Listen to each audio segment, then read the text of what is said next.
100% sure question ପେପରରେ direct ଆସେ। ତେଣୁ ଏହି ସିରିଜର 11 ନମ୍ବରଟିକୁ ଦେଖିବା। କ'ଣ ଅଛି ଦେଖନ୍ତୁ। ଏ ଏବଂ ବି ଏକ କାମକୁ 12 ଦିନରେ, ବି ଏବଂ ସି ଏହାକୁ 15 ଦିନରେ ଏବଂ ସି ଏବଂ ଏ ଏହାକୁ 20 ଦିନରେ କରିପାରନ୍ତି। ଯଦି ଏ ବି ସି ଏକାଠି ମିଶି କାମ କରନ୍ତି ତେବେ ସେମାନେ କାମଟିକୁ କେତେ ଦିନରେ ସମ୍ପୂର୍ଣ୍ଣ କରିବେ? ଏଇଟା ପ୍ରଶ୍ନ। ଦେଖନ୍ତୁ କ'ଣ ନେବେ, ଆପଣ ଏଲସିଏମ୍ ପଦ୍ଧତି ନିଅନ୍ତୁ। ଏଲସିଏମ୍ ମେଥଡ଼କୁ ନିଅନ୍ତି। କ'ଣ କରିବେ ଏଠି 12 ହେଲା, 15 ହେଲା ଏବଂ 20। 12, 15,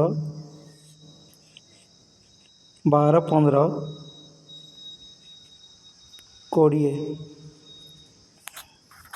12, 15, 20ର ଏଲସିଏମ୍ କେତେ? ଆପଣଙ୍କର 60 ୟୁନିଟ୍।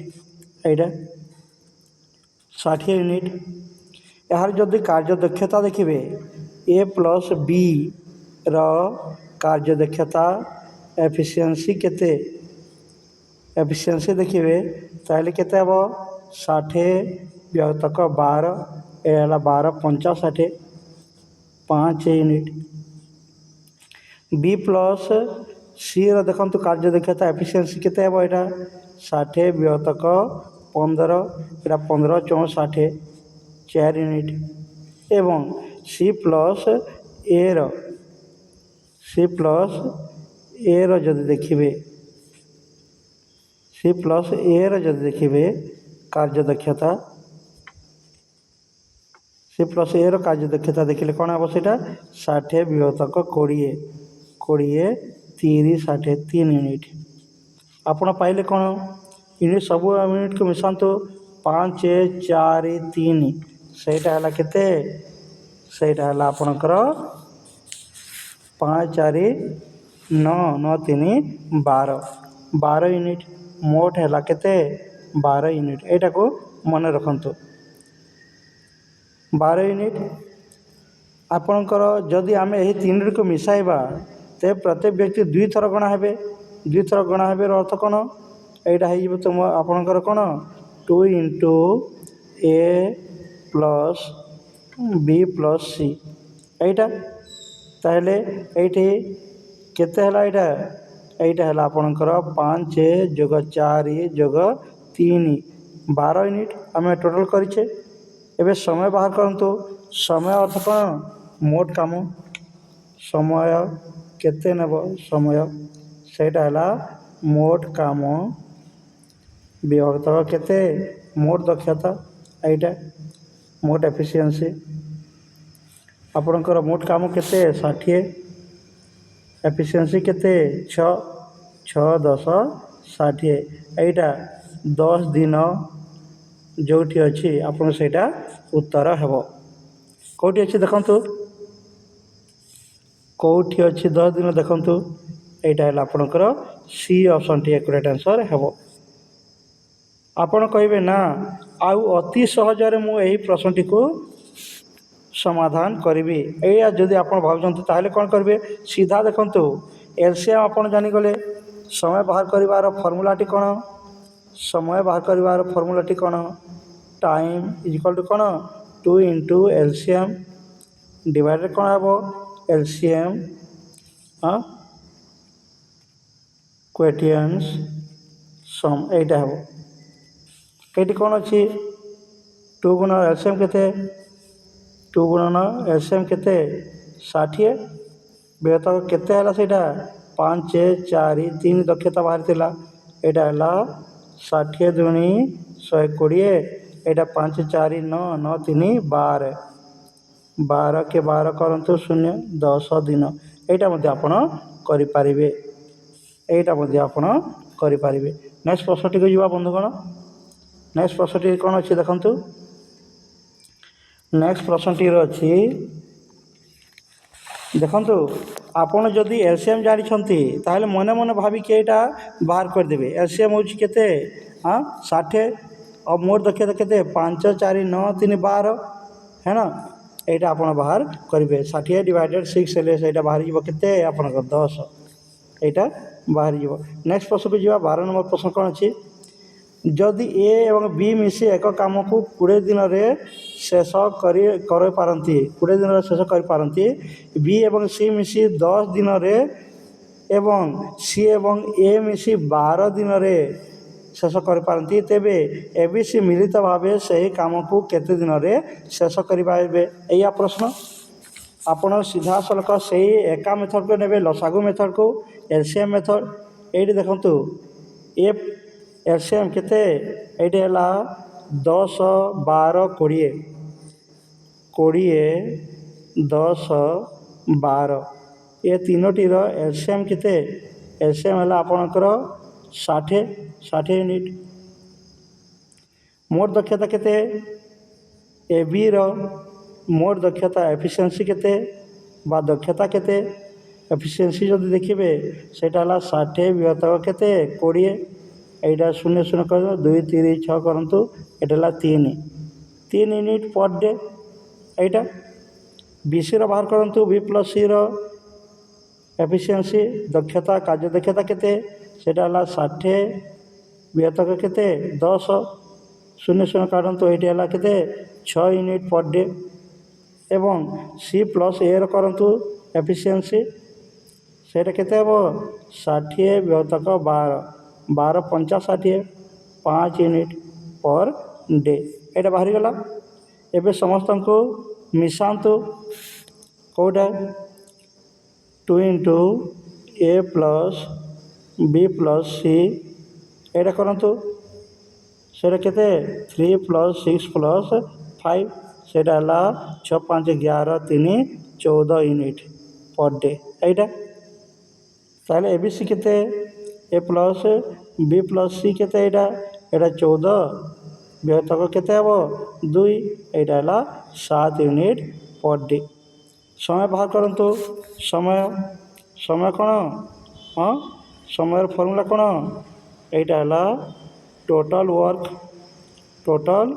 वर्क डिवाइडेड एफिशिएंसी এইটা एफिशिएंसी এইটা হল 60 বিভক্তক 7 এইটা বা 7 8 56 8 ପୂର୍ଣ୍ଣ 4 7 ଦିନ କେଉଁଠି ଅଛନ୍ତି ଦେଖନ୍ତୁ ଏଇଟା ଆପଣଙ୍କର ଉତ୍ତର ହେବ। ଆପଣଙ୍କର ଉତ୍ତର ହେଲା ଏଇଟା ସି ଅପସନ୍ଟି ଏଇଟା ଆପଣଙ୍କର ଉତ୍ତର। ଆପଣ ଯଦି ଚାହିଁବେ ନା ମୁଁ ଟ୍ରିକ୍ ମାଧ୍ୟମରେ କରିବି ସର୍ଟକଟ୍ ମେଥଡ଼ରେ କରିବେ ସେଇ ମଧ୍ୟ କରିପାରନ୍ତି ଆପଣ ସେଠି କିଛି ନାହିଁ। ଆପଣ ଡେଜ୍ ସିଧା ବାହାର କରନ୍ତୁ ଡେଜ୍ ଏଇଠି ଡେଜ୍ କ'ଣ ସେଠି 2 ଇଣ୍ଟୁ ଏଲସିଏମ୍ ଏଇ ମେଥଡ଼ଟି ଡିଭାଇଡେଡ଼ କେତେ ଯେତେ ମୋଟ ଏଫିସିଏନ୍ସି ଅଛି ଟୋଟାଲ୍ ଏଫିସିଏନ୍ସି এইটি ହେଲା 2 ଇଣ୍ଟୁ ଏଲସିଏମ୍ କେତେ 60 ଟୋଟାଲ୍ ଏଫିସିଏନ୍ସି ହେଲା କେତେ 14 এইটা ହେଲା ହଁ 2 7 14 7ରେ 60 ବିଭକ୍ତକ ଯଦି 7 କରିବେ ସେଇଟା କେତେ ହେବ 8 ପୂର୍ଣ୍ଣ 4 7 ହେବ। এইটা ଉତ୍ତର ଆପଣଙ୍କର ସି ନମ୍ବରଟା ଉତ୍ତର ହେବ। এইটা ମଧ୍ୟ ଆପଣ କରିପାରିବେ। ନେକ୍ସଟ ପ୍ରଶ୍ନଟିକୁ ଯିବା ବନ୍ଧୁଗଣ 13 ନମ୍ବର ପ୍ରଶ୍ନରେ କ'ଣ ଅଛି ଦେଖନ୍ତୁ 13 ନମ୍ବର ପ୍ରଶ୍ନରେ କ'ଣ ଅଛି এইটা ହେଲା ଆପଣଙ୍କର କ'ଣ ଏ ଏବଂ ବି ଏକ କାମକୁ 8 ଦିନରେ ବି ଏବଂ ସି 12 ଦିନରେ ଏବଂ ସି ଏବଂ ଏ 8 ଦିନରେ ଶେଷ କରନ୍ତି ଏ ବି ସି ମିଶି ସେହି କାମକୁ କେତେ ଦିନରେ ଶେଷ କରିବେ ଏଇଆ ଠିକ୍ ଏକା କଥା ଏଲସିଏମ୍ ନିଅନ୍ତୁ କେତେ 8ର 12 ଏବଂ 8ର 12 ଏବଂ 8ର ଏଲସିଏମ୍ ନିଅନ୍ତୁ ସେଇଟା କେତେ ହେଲା 24।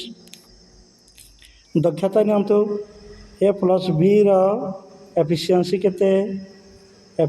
କେତେ ହେଲା ଏଠି 24 ଡିଭାଇଡେଡ଼ 8 କରନ୍ତୁ 8 3 24 3 ୟୁନିଟ୍ ପର୍ ଡେ এইটা। ବି ପ୍ଲସ୍ ସିର କରନ୍ତୁ ବି ପ୍ଲସ୍ ସିର ଏଫିସିଏନ୍ସି କରନ୍ତୁ କାର୍ଯ୍ୟ ଦକ୍ଷତା ସେଇଟା ହେବ କେତେ 24 ଡିଭାଇଡେଡ଼ କେତେ 12 2 24 2 ୟୁନିଟ୍ ପର୍ ଡେ। ଏବଂ ସି ପ୍ଲସ୍ ଏର କରନ୍ତୁ ସି सी प्लस ए करंतु सी प्लस ए केते हेबो हाँ एटा 24 डिवाइडेड 8 8 3 24 एटा 3 यूनिट पर डे एटा बाहरिला देखो मोट दक्षता केते एटी मोट दक्षता केते मोट दक्षता केते जदि बाहर करेंगे कौन हम 2 इंटू ए प्लस बी प्लस सी सहीटा है केते आपणकर हाँ 3 जोग 2 जोग 3 3 3 6 2 8 एबीसी दक्षता बाहर करंतु एबे एबीसी दक्षता A B C A plus B plus C ये दक्षता केते एफिशिएंसी केते बाहर एटा एटा है 8 2 2 4 4 यूनिट पर डे एबे निर्णय समय कोटा हम समय समय बाहर कर 24 विहतक केते 4 ताहले 6 एटा आपनकर आंसर हम कोटी 6 सी देखंतु 6 डेज एटा 6 डेज कोठी अछि सी नंबर एटा आंसर हम आपन जदि सर्कट करेंगे से मध्य करंतु कौन से फर्मूला जानी आम 2 इंटू कौन LCM divided sum of efficiency eta total समुदाय एटी कौन हम ये 2 इंटू केते 24 एलसीएम सेटा सम केते 3 जोग 2 जोग 3 एटा 24 दूनी 48 3 3 6 2 8 ताहले 848 6 दिन है एका कथा जो मेथड भी आप बाहर करेंगे ठीक उत्तर आसब नेक्स्ट प्रश्न टी जा बंधुगण 14 नंबर प्रश्न कौन अच्छे देख एक श्रमिक गोष्ठीर प्रत्येक व्यक्ति गोटे काम को अलग अलग भाव 60 दिन में संपूर्ण कर पारती 50 दिन में संपूर्ण कर पारती प्रथम दिन जड़े व्यक्ति काम करे द्वितीय दिन आउ जड़े व्यक्ति काम करे जोग दिए तृतीय दिन आउ जड़े व्यक्ति से जोग दिए एवं काम शेष पर्यंत यही प्रक्रिया चालू रहे कामटी को संपूर्ण करने प्राय केते दिन आवश्यक एटा प्रश्न आप देखु प्रथम दिन एक जन काम कले 1 यूनिट द्वितीय जन 2 जन काम कले 2 यूनिट एटा हे प्रथम दिन हाँ एक जन काम करे एक जन काम कर केते यूनिट 1 यूनिट द्वितीय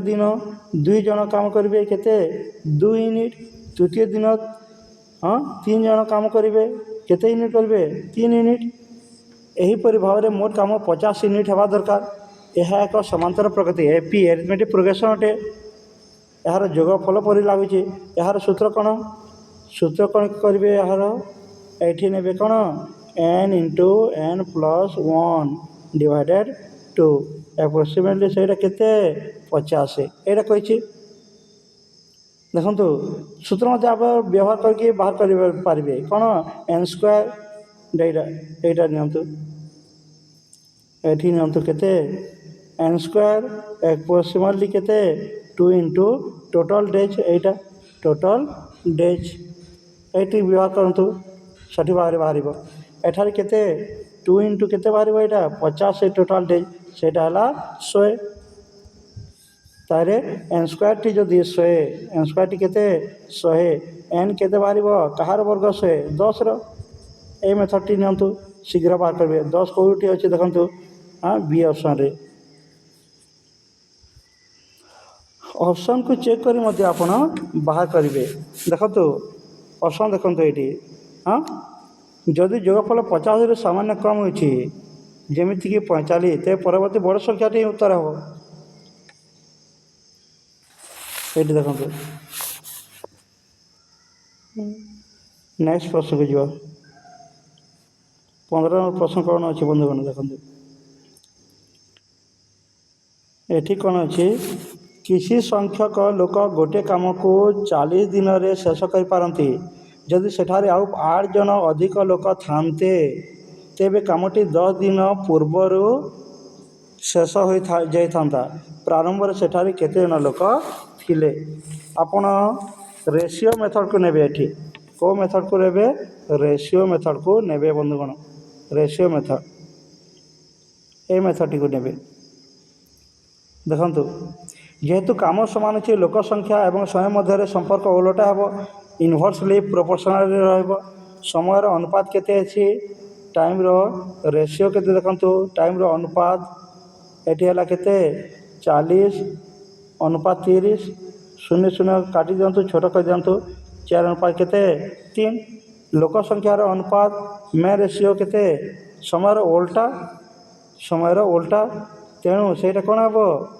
ମେନ୍ ରେସିଓ। ଏଠି ମେ ରେସିଓ କ'ଣ ହେବ? ମେ ରେସିଓ ହେବ ତା'ର ଉଲ୍ଟା, 3 ଅନୁପାତ 4। ଏଠାରେ ଅନୁପାତରେ ପାର୍ଥକ୍ୟ କ'ଣ? ଅନୁପାତରେ ପାର୍ଥକ୍ୟ ଯଦି ଦେଖିବେ, ପାର୍ଥକ୍ୟ ଅନୁପାତରେ ପାର୍ଥକ୍ୟ ଦେଖିବେ କ'ଣ? 4 - 3, ଏଇଟା ହେଲା 1। 4 ବିଯୋଗ କରନ୍ତୁ 3କୁ, 1 ୟୁନିଟ୍ ବାହାରିବ। ଏଇଟା ପ୍ରଶଂସାରେ କ'ଣ କହିଛି ଦେଖନ୍ତୁ? ପ୍ରଶଂସାରେ କହିଛି କ'ଣ? 1 ୟୁନିଟ୍ କେତେ? 8 ଜଣ ଲୋକ, 8 ଜଣ। ତାହେଲେ ଆରମ୍ଭରେ ଥିବା ଲୋକ ସଂଖ୍ୟା କେତେ ହେବ? ଆରମ୍ଭରେ ଥିବା ଲୋକ ସଂଖ୍ୟା କେତେ ହେବ? ଲୋକ ସଂଖ୍ୟା ଏଇଟା ନିର୍ଣ୍ଣୟ କରନ୍ତୁ। ଏଇଟା 3 ୟୁନିଟ୍, 3 ୟୁନିଟ୍ କେତେ? 3 ୟୁନିଟ୍। 3 ୟୁନିଟ୍ ବାହାରିଲା, ସେଇଟା କେତେ? 3 ଗୁଣନ 8 ସମାନ ହେବ କେତେ? 24 ଜଣ। କେତେ ଜଣ ହେବ? 24 ଜଣ। ଏଇଟା ଆନ୍ସର୍ ଆପଣଙ୍କର ହେବ। କେଉଁ ଅପସନ୍ରେ ଅଛି ଦେଖନ୍ତୁ? ଅପସନ୍ରେ ବିଟି ଠିକ୍ ଉତ୍ତର ଅଟେ। କିଛି କରିବାର ନାହିଁ, ଆପଣ ଟିକିଏ ଦେଖିଲେ ବାହାରିଯିବ ସେଇଟା। ଆପଣ ଯଦି ଏପରିକା ନେବେ ନାହିଁ, ତାହେଲେ M1 D1 = M2 D2 formula ମଧ୍ୟ ଆପ୍ଲାଏ କରିପାରିବେ। ସେ ବି ଏହା ବାହାରିଯିବ। ଦେଖନ୍ତୁ, ଡାଇରେକ୍ଟ ମନେ ରଖନ୍ତୁ, ଯେତେବେଳେ ସମୟ 4 ଅନୁପାତ 3 ହୁଏ, ଲୋକ ସଂଖ୍ୟା 3 ଅନୁପାତ 4 ହେବ। ଏହି 1ର ପାର୍ଥକ୍ୟ ଯଦି 8 ହୁଏ, ତେବେ ଆରମ୍ଭ ଲୋକ କେତେ ହେବ? 3 ଗୁଣନ 8, 24। ପରବର୍ତ୍ତୀ ଲୋକ ସଂଖ୍ୟା ଯଦି ଦେଖିଲେ କେତେ ବାହାରନ୍ତା? ସେଇଟା ପରବର୍ତ୍ତୀ ଲୋକ ଦେଖିଲେ ଆରମ୍ଭ ଲୋକ ଦେଖ, ମନେ ରଖନ୍ତୁ, ଯେତେବେଳେ 4 ଅନୁପାତ 3 ହୁଏ, ଲୋକ ସଂଖ୍ୟା କେତେ ହେବ? ସେଇଟା ଲୋକ ସଂଖ୍ୟା ହେଇଯିବ ସେଇଟା 3 ଅନୁପାତ 4। ମନେ ମନେ ଯଦି କାଲକୁଲେସନ୍ କରିବେ, ତାହେଲେ ପାର୍ଥକ୍ୟ କେତେ? ପାର୍ଥକ୍ୟ ହେଲା କେତେ? 1। 1ର ପାର୍ଥକ୍ୟ ଯଦି କେତେ ହୁଏ? 8 ହୁଏ, ତାହେଲେ କେତେ ହେବ? ଏଇଟା 3 ଗୁଣନ କେତେ? 3 ଗୁଣନ 8, 24। ତା ପରବର୍ତ୍ତୀ ଯଦି କହନ୍ତା, କେତେ ହୁଅନ୍ତା? 4 ଗୁଣନ 8, ସେଇଟା 32 ହୁଅନ୍ତା। ଏଠି କେତେ ଉତ୍ତର? 24। ଏହାକୁ ନିଅନ୍ତୁ। ନେକ୍ସଟ ପ୍ରଶ୍ନକୁ ଯିବା ବନ୍ଧୁଗଣ। ଦେଖନ୍ତୁ ସେଇଠି କ'ଣ ଅଛି?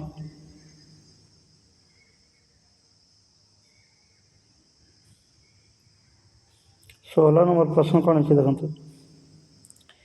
ଏ, ବି ଏବଂ ସି ଗୋଟିଏ କାମକୁ ଯଥାକ୍ରମେ 24, 30, 40 ଦିନରେ ଶେଷ କରନ୍ତି। ଏଠି ଦେଇଛି 24, 30, 40 ଦିନରେ ଶେଷ କରନ୍ତି।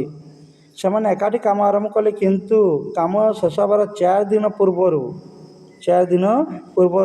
ସି କାମ ଛାଡ଼ି ଚାଲିଗଲା। ତେବେ କାମଟି କେତେ ଦିନରେ ଶେଷ ହେଲା? ଏଇଠି ଦେଖନ୍ତୁ କ'ଣ ଅଛି? ଏଇଠି ଦେଖନ୍ତୁ କ'ଣ ଅଛି? ଆପଣ ଏସ୍ଏମ୍ ମେଥଡ଼ ବ୍ୟବହାର କରନ୍ତୁ। ଏଇଟା ବହୁତ ସହଜ, ଏସ୍ଏମ୍ ମେଥଡ଼ଟି। ଏସ୍ଏମ୍ କେତେ ହେବ? ଏଇଟା 24, 30, 40, ଏଇ ତିନିଟିର 24, 30, 40ର ଏଲ୍ସିଏମ୍ କେତେ? ଏଇଟା ହେଲା ଏଲ୍ସିଏମ୍ କେତେ? ଏଇଟା ହେଲା ଆପଣଙ୍କର 120 ୟୁନିଟ୍। ଏତେ 120 ୟୁନିଟ୍। ଦେଖନ୍ତୁ, ଏର ଦକ୍ଷତା କେତେ? ଏ ଏଫିସିଏନ୍ସି ବାହାର କରିବେ। ଏର ଏଫିସିଏନ୍ସି ବାହାର କରନ୍ତୁ। କେତେ ହେବ? ଏଇଟା 120 ବିଭକ୍ତ 24, ସେଇଟା ହେଲା କେତେ? 5। 105, 120, 24 × 5 120, 5 ୟୁନିଟ୍ ପର୍ ଡେ। ଏଇଟା ବାହାରିଲା। ବିର ଏଫିସିଏନ୍ସି କେତେ ହେବ? ବିରେ ଯଦି ଦେଖିବେ 120 ବିଭକ୍ତ 30, ଏଇଟା ହେଲା 30, 4 ୟୁନିଟ୍ ପର୍ ଡେ। ଏଇଟା ବାହାରିଲା। ସିର ଦେଖନ୍ତୁ ସିର କେତେ ହେବ 120 ବିଭକ୍ତ 40 ଶୂନ୍ୟ ଶୂନ୍ୟ କାଟିବେ 4 3 12 ଛୋଟ କରିଦେବେ ଏଇଟା କେତେ 3 ୟୁନିଟ୍ ପର୍ ଡେ ଏଇଟା ବାହାରିଲା। ଆପଣ ଜାଣିଲେ ମୋର ଦକ୍ଷତା କେତେ ହେବ ତାହେଲେ ମୋର ଦକ୍ଷତା ଆପଣଙ୍କ ଦେଖନ୍ତୁ କେତେ ପ୍ରଥମେ ହେଲା 5 ପୁଣି 4 ପୁଣି 3 5 4 9 9 3 12 ୟୁନିଟ୍ ପର୍ ଡେ ଏଇଟା ବାହାରିଲା। ସେ କାମକୁ 4 ଦିନ ପୂର୍ବରୁ ଛାଡ଼ି ଯାଇଛି ତେଣୁ କ'ଣ କରିବେ ଯଦି କେହି କାମ ଶେଷ ହେବା ପୂର୍ବରୁ ଛାଡ଼ିଯାଏ ତେବେ ତା'ର ସେହି ଦିନ ଗୁଡ଼ିକର କାମକୁ ମୋଟ କାମରେ ମଧ୍ୟ ମିଶାଇ ଦିଆଯିବ। ଯୋଗ କରନ୍ତୁ ସେଇଟା ଚାଷୀର 4 ଦିନର କାମ 4 ଦିନର କାମ କେତେ ସେଇଟା 4 ଗୁଣନ 3 ସେଇଟା ହେଲା 12 ୟୁନିଟ୍।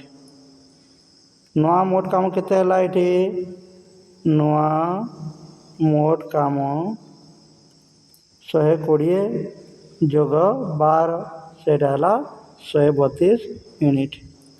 ସମୟ ବାହାର କରନ୍ତୁ ଏଇଟା ସମୟ କେତେ ବାହାରିବ total days news total work divided କେତେ ଟୋଟାଲ୍ ଏଫିସିଏନ୍ସି ଏଇଟା ତାହେଲେ କେତେ ହେବ ଏଠି 132କୁ 12ରେ ବିଭକ୍ତ କରନ୍ତୁ 12 କେ 12 12 କେ 12 ଏଇଟା ହେଲା 11 ଦିନ ଆପଣଙ୍କର ଉତ୍ତର।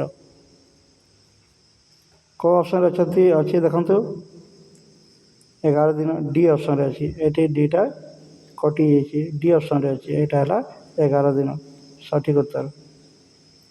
ନେକ୍ସଟ ପ୍ରଶ୍ନକୁ ଯିବା 17 ନମ୍ବରରେ କ'ଣ ଅଛି ଦେଖନ୍ତୁ 17 ନମ୍ବରରେ କ'ଣ ଅଛି ପ୍ରଶ୍ନକୁ ଦେଖନ୍ତୁ ଏ ଏବଂ ବି ଏକାଠି ଏକ କାମକୁ 30 ଦିନରେ ଶେଷ କରିପାରନ୍ତି। ସେମାନେ 20 ଦିନ ଏକାଠି କାମ କଲେ ଏବଂ ତାପରେ ବି ଚାଲିଗଲା ବାକି କାମକୁ ଏ ଏକାକି 20 ଦିନରେ ଶେଷ କଲା ତେବେ ଏକାକି ସେ ସମ୍ପୂର୍ଣ୍ଣ କାମକୁ ଏ ଏକାକି ସେ ସମ୍ପୂର୍ଣ୍ଣ କାମକୁ କେତେ ଦିନରେ ଶେଷ କରିପାରିବ ଏଇଟା ଆପଣ ରେସିଓ ମେଥଡ଼କୁ ନେବେ ଏଠି ରେସିଓ ମେଥଡ଼ ଦେଖନ୍ତୁ ଏ ଏବଂ ବି ଏକାଠି କାମକୁ 30 ଦିନ କରିପାରନ୍ତି କିନ୍ତୁ ସେମାନେ 20 ଦିନ କାମ କରିସାରିଛନ୍ତି ଅର୍ଥାତ୍ ସେମାନଙ୍କର 10 ଦିନ କାମ ବାକି ଅଛି ଏଠି ତ ଏର କ୍ଷମତା କେତେ ଏର କ୍ଷମତା ସେଇ 10 ଦିନର ଏ ପ୍ଲସ୍ ବି ଯେଉଁଟା କାମକୁ ଏ ଏକାକି 20 ଦିନରେ କଲା ଅନୁପାତ କେତେ ଏଠାରେ ଏ ପ୍ଲସ୍ ବି ଠାରୁ 2 ଗୁଣ ହେବ ତାହେଲେ 10 ଦୁଣି 20 ସମୟ କେତେ ନେବ 30 ଗୁଣ 2 60 କରିଦିଅନ୍ତୁ ସିଧା ବାହାରିଯିବ।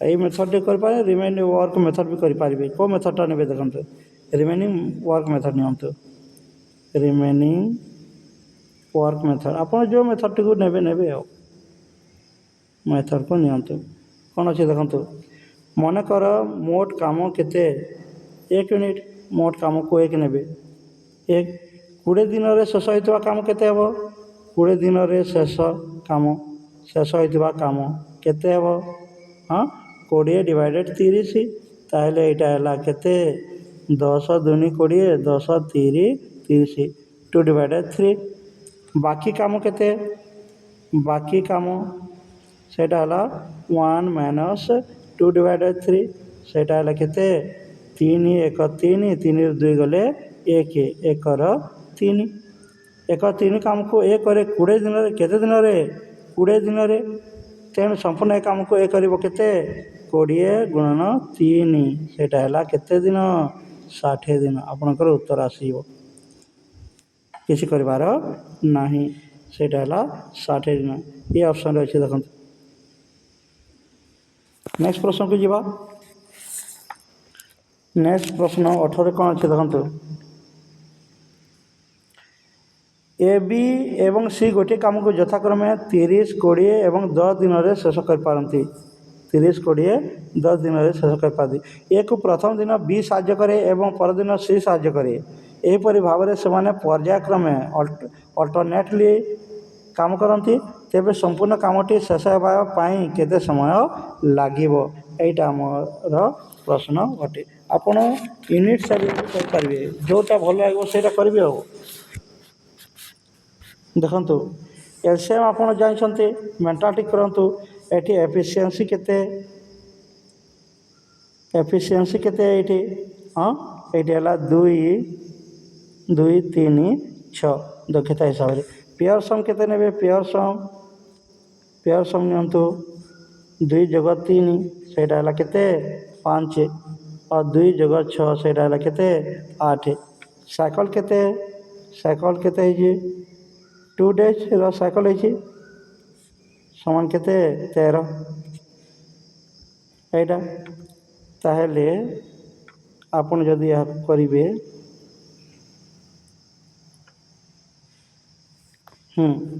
କେତେ ହେଲା? 13 × 4 ଏଇଟା 13 × 4 କେତେ ହେବ? ଏଇଟା 52। ଏଇଟା 8 ଡେଜ୍ର 8 ଡେଜ୍ ସାଇକେଲ। ନେକ୍ସଟ 5 ୟୁନିଟ୍କୁ ନିଅନ୍ତୁ। ନେକ୍ସଟ 5 ୟୁନିଟ୍ କେତେ ଦିନରେ? 1 ଡେରେ। ତାହେଲେ ଟୋଟାଲ ୟୁନିଟ୍ କେତେ ହେଲା? ଟୋଟାଲ 57 ୟୁନିଟ୍ ଇନ୍ 9 ଡେଜ୍ 9 ଦିନରେ। ନିଟ୍ କେତେ ଦରକାର? କେତେ? 3 ମୋର୍ ଆଉଟ୍ ଅଫ୍ କେତେ? ଏଇଟା ଆଉଟ୍ ଅଫ୍ 8 ଆସିବ 8। ତାହେଲେ କେତେ ହେବ? ଏଇଟା 9 × 3 = 8 ହେବ। କେଉଁ ଅପସନ୍ରେ ଅଛି ଦେଖନ୍ତୁ? ଏ ଅପସନ୍ରେ ଅଛି ଏଇଟା। ଏ ମେଥଡ଼ରେ ଆପଣ କରିପାରିବେ। ଯଦି ଚାହୁଁନାହାନ୍ତି ଏ ମେଥଡ଼ କରିବା ପାଇଁ ତାହେଲେ ଅପସନ୍ ଦେଖନ୍ତୁ। ଯେହେତୁ 9 ଦିନ ପରେ ବି କିଛି କାମ ବାକି ରହୁଛି ତେଣୁ ଉତ୍ତରଟି ନିଶ୍ଚିତ ଭାବେ 9ରୁ ଅଧିକ ଆସିବ। ଅପସନ୍ ଦେଖି ଆପଣ ତୁରନ୍ତ କ'ଣ କରିପାରିବେ? ଦେଖିବେ ଏଇଠି 3 ଅଛି ହେବନି, 4 ଅଛି ହେବନି, 8 ଅଛି ହେବନି, 9ରୁ ବେଶୀ ହେବା କଥା କେଉଁଟା? ଏଇ ପ୍ରଥମ ଅପସନ୍ଟି ସଠିକ୍ ଉତ୍ତର ଆସିବ। ଅପସନ୍କୁ ଦେଖି ମଧ୍ୟ ଆପଣ ସିଧାସଳଖ କରିପାରିବେ। 19 ନମ୍ବରକୁ ଦେଖନ୍ତୁ।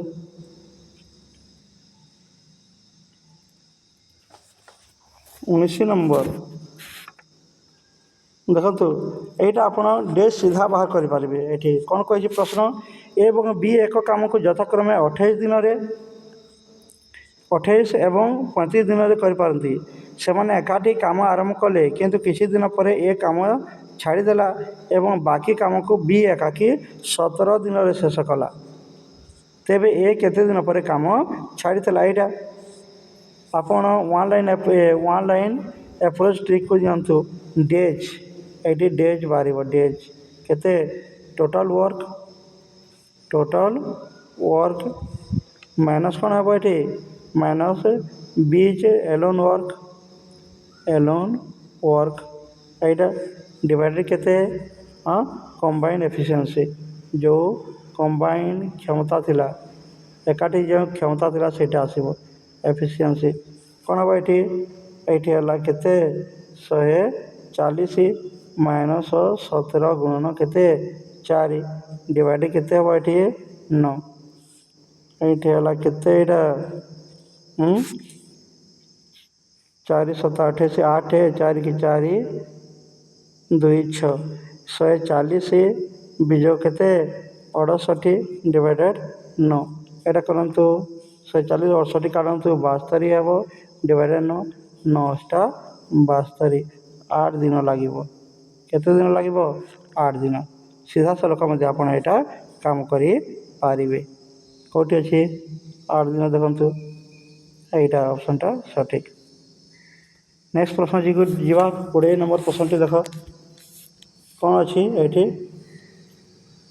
ଦେଖନ୍ତୁ। ଜଣେ ପୁରୁଷ ଏକ କାମକୁ କରିବାରେ ଜଣେ ମହିଳା ଠାରୁ 2 ଗୁଣ ଦ୍ରୁତ ଏବଂ ଜଣେ ମହିଳା ଜଣେ ବାଳକ ଠାରୁ 2 ଗୁଣ ଦ୍ରୁତ ଅଟନ୍ତି। ଯଦି ସେମାନେ ସମସ୍ତେ, ଜଣେ ପୁରୁଷ ଜଣେ ମହିଳା ଜଣେ ବାଳକ ସବେ ମିଶିକି ଯଦି ସେହି କାମକୁ 7 ଦିନରେ ଶେଷ କରିପାରନ୍ତେ ତେବେ ବାଳକଟି ସେ କାମକୁ କେତେ ଦିନରେ ଶେଷ କରିବ? ଏଇଟା ଧରନ୍ତୁ ବୟସ୍କ କାମ କରିବା ଗତି 1 ୟୁନିଟ୍। ବୟସ କାମ କରିବା ଗତି, ଏଇଟା କାମ କରିବା ଗତି କେତେ? 1 ୟୁନିଟ୍ ନିଅନ୍ତୁ। 1 ୟୁନିଟ୍। ଓମେନ୍ କେତେ ହେବେ? ଓମେନ୍ଙ୍କ କାମ କରିବା ଗତି କେତେ ହେବ? ଏଇଟା 2 ୟୁନିଟ୍ ଏବଂ ମେନ୍ଙ୍କ ହେବ କେତେ? ସେଇଟା 4 ୟୁନିଟ୍। 4 ୟୁନିଟ୍। ଏଇଟା ମୋଟ କେତେ ହେଲା? 1 2 4 2 1 3 4 7 ୟୁନିଟ୍ ମୋଟ। ଦେଖନ୍ତୁ ସେମାନେ 3 ଜଣ ମିଶି କାମଟି 7 ଦିନରେ ସାରନ୍ତି। ଅର୍ଥାତ୍ କ'ଣ 7 ୟୁନିଟ୍ ସ୍ପିଡ଼ ଯେଉଁଟା ସେଇଟା କେତେ ଦିନ 7 ଦିନ। ତାହେଲେ ଏଠି କେତେ ହେବ 7 ଗୁଣନ 7 ତାହେଲେ ହେବ ଏଇଟା 739 ଡେଜ୍। ଏଇଟା ଆପଣଙ୍କର ଉତ୍ତର ଆସିବ। କେଉଁ ଅପସନ୍ଟା ଠିକ୍? 1 ନମ୍ବର ଅପସନ୍ଟା ଠିକ୍।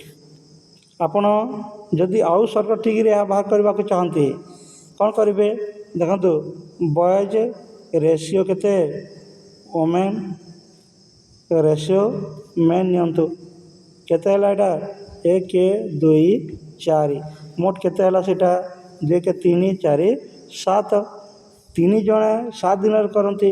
ବଏଜ୍ ଏକାକି କରିବେ ବଏଜ୍ ଏକାକି କାମଟି କରିବେ କେତେ 7 ଗୁଣନ 7 ସେଇଟା ମଧ୍ୟ 39 ଆସିବ 49 ଆସିବ। ଏଇଟା ଏ ଉତ୍ତର ଠିକ୍। ଦେଖନ୍ତୁ ଟୁଇସ୍ ଦିଆଯାଇଥିଲେ ଯେଉଁଠି ବି ଟୁଇସ୍ ଦିଆଯାଇଛି ଏଇଟା ୱାର୍ଡ଼କୁ ଦେଖିକି ଭଲ କରି କରିବେ। ଯେଉଁଠି ଟୁଇସ୍ ଦିଆଯାଇଥିଲେ ସବୁବେଳେ ଏଫିସିଏନ୍ସି ରେସିଓ ନିଅନ୍ତୁ। ଏଫିସିଏନ୍ସି ରେସିଓଟି ଭଲ ଅଟେ। ଟାଇମ୍ ସବୁବେଳେ ଉଲ୍ଟା ହୁଏ।